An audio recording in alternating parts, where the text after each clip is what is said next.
Thank you very much, Mr. Chairman.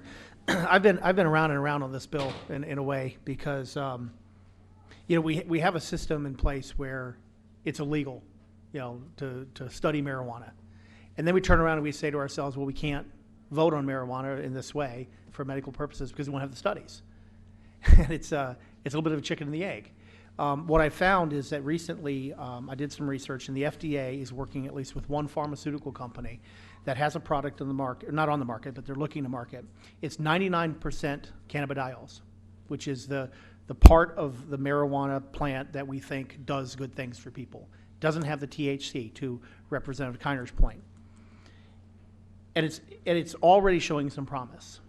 And it's important because anecdotally, there are people around this country who have had huge success with their children and seizure disorders. And it changes their lives. One of the things about using the marijuana in this way, looking for the cannabidiols, the oil and things like that, is we are trying to curb addiction. There are a lot of people out there who do get these medications for different reasons and are taking a lot of opioids. Opioids and heroin abuse is huge in our state right now. It's a huge problem.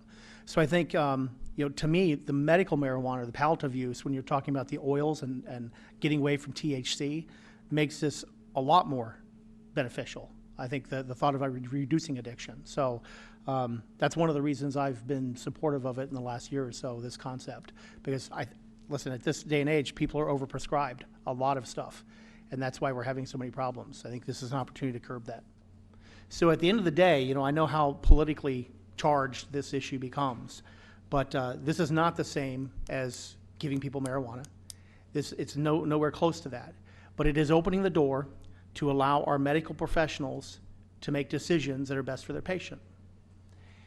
And that's important because often, when I used to be, running around the state in healthcare, I always noticed that guidelines from the national entities always followed practice. So what would happen is medical professionals were able to go out and find some of the therapies or try some of the things that they heard about through their colleagues, and they found that by doing things like that, maybe it's as simple as treating cholesterol aggressively, they changed the face of medicine. So I'm content not to wait on the FDA on this. I'm content to say, you know what, we're going to give our medical professionals the best opportunity to treat our patients and make their lives better. And I think this has adequate protections in it, not only with the indications where we're going to give medical marijuana. We're talking about serious issues for these kids. I like the fact that it requires 2 doctors, one of which is a specialty in the area that's being treated. I think that's really important. I like the fact that we're mandating a pediatrician be put on the board to look at DCP issues, because I think that's very important. Because to my colleague's point, we know that smoking marijuana has huge effects on people in their development. The jury's out on cannabidiols and what's going to happen with that. But I think opening the door to the studies like this bill does makes a lot of sense. And at the end of the day, I'm here to help people. And I think this is a very reasonable way to go, and my constituents would support it. So that's why I'm going to support it today.